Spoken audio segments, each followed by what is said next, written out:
ఉద్యమకారులు నిరసన చేపట్టారు. వైజాగ్ స్టీల్ ప్లాంట్ వద్దకు భారీగా కార్మికులు మద్దతుదారులు చేరుకున్నారు. విశాఖ ఉక్కును సైల్లో విలీనం చేయాలని నిరసనకారులు ఆందోళన చేస్తున్నారు. స్టీల్ ప్లాంట్ కు సొంత గనులు కేటాయించడంతో పాటు ఉత్పత్తి సామర్థ్యం పెంపొందించాలని డిమాండ్ చేస్తున్నారు. సిపిఐ సిపిఎం ఆధ్వర్యంలో మానవహారానికి పిలుపునిచ్చిన అఖిలపక్షం భారీ ఎత్తున మానవహారానికి సిద్ధపడుతున్నారు ఉద్యమకారులు. మానవహారంలో పాల్గొన్న సిపిఐ రాష్ట్ర కార్యదర్శులు రామకృష్ణ శ్రీనివాసులు విశాఖ ఉక్కు రహదారిపై టెన్షన్ వాతావరణం నెలకొంది. కొర్మన్నపాలెం ప్రధాన కూడలి వద్ద పోలీసులు భారీగా మోహరించారు.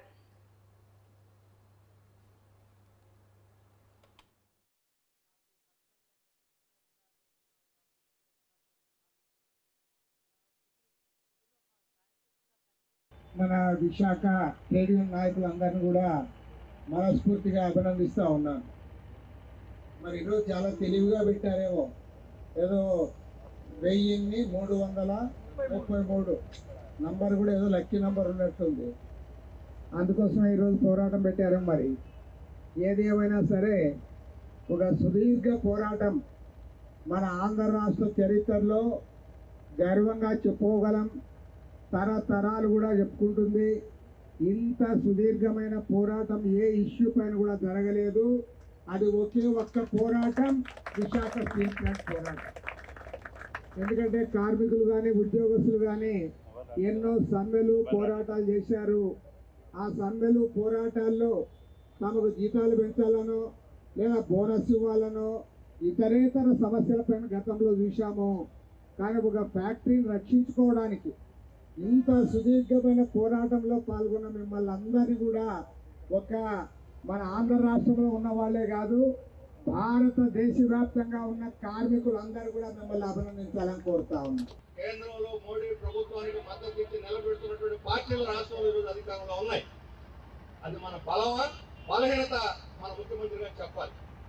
బలమైతే ఆయన కూడా వచ్చి కార్మికులకు అండగా నిలబడి ఎట్టి పరిస్థితులు మూసేయడానికి కానీ ప్రైవేటీకరించడానికి కానీ మేము అంగీకరించామని చెప్పి చెప్పాలి.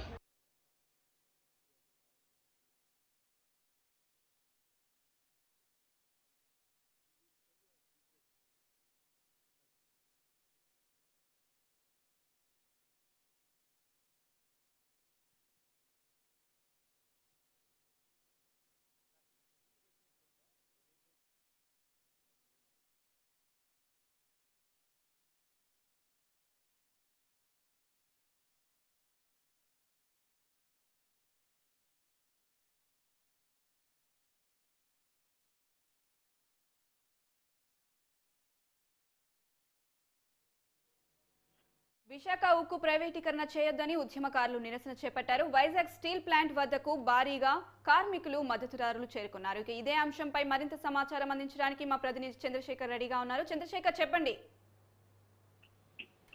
Good afternoon Anusha.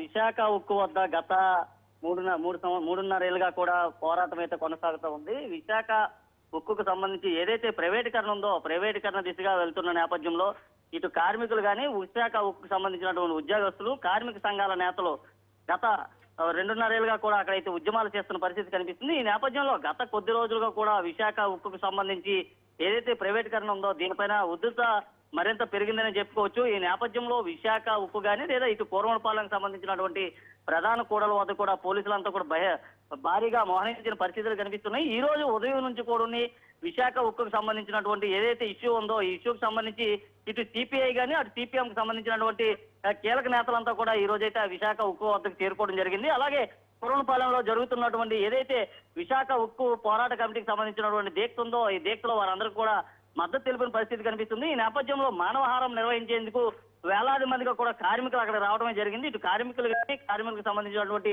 కుటుంబ సభ్యులంతా కూడా ఆ ప్రాంతానికి అయితే చేరుకున్న పరిస్థితి కనిపిస్తుంది. ఈ నేపథ్యంలో పెద్ద ఎత్తున కూడా పోలీసులు అయితే మోహరించిన పరిస్థితి కనిపిస్తుంది. ఎటువంటి అక్కడ సంఘటనలు చోటు చేసుకోకుండా ముందస్తుగానే భద్రతాపరమైన చర్యలు తీసుకుంటున్నప్పటికీ విశాఖ ఉక్కుకు సంబంధించినటువంటి ఓ కీలకమైన అంశం అయితే ప్రస్తుతం వెలుగులోకి వస్తున్న పరిస్థితి కనిపిస్తుంది. ముఖ్యంగా సెయిల్ ఏదైతే ఉందో సెయిల్లో విశాఖ ఉక్కుని విలీనం చేయడంతో పాటు ఉత్పత్తి సామర్థ్యాన్ని మరింత పెంచాలంటూ కూడా కార్మిక నాయకులు అయితే కోరుతున్న పరిస్థితి కనిపిస్తుంది. అయితే దీనికి సంబంధించి ఇప్పటికీ కూడా అటు కేంద్రం నుంచి కానీ లేదా ఉక్కుకు సంబంధించినటువంటి యాజమాన్యం నుంచి కూడా ఎటువంటి ఇదైతే చెప్పుకోలేని పరిస్థితి కనిపిస్తుంది. ఈ నేపథ్యంలో పెద్ద ఎత్తున కూడా పోలీసులంతా కూడా మోహరించి అక్కడ ఉన్నటువంటి కొంతమందిని అయితే అదుపులోకి అయితే తీసుకోవడం జరిగింది. అయితే అక్కడ ఉన్నటువంటి ప్రస్తుత పరిస్థితులంతా కూడా కార్మికులంతా కూడా పెద్ద ఎత్తున అయితే నినాదాలు చేస్తున్న పరిస్థితి కనిపిస్తుంది. గత వారం రోజులుగా విశాఖ ఉక్కుకు సంబంధించినటువంటి విషయం కొలిక్కి రాకపోవడంతో విశాఖ ఉక్కు లోపల ఉన్నటువంటి ఈడీ వర్క్స్ బిల్డింగ్ వద్ద వీరంతా కూడా ధర్నాకైతే కూర్చున్న పరిస్థితి కనిపిస్తుంది. ఈ నేపథ్యంలో నిన్న రాత్రి కూడా కొంతమంది కార్మికులు అక్కడ ధర్నా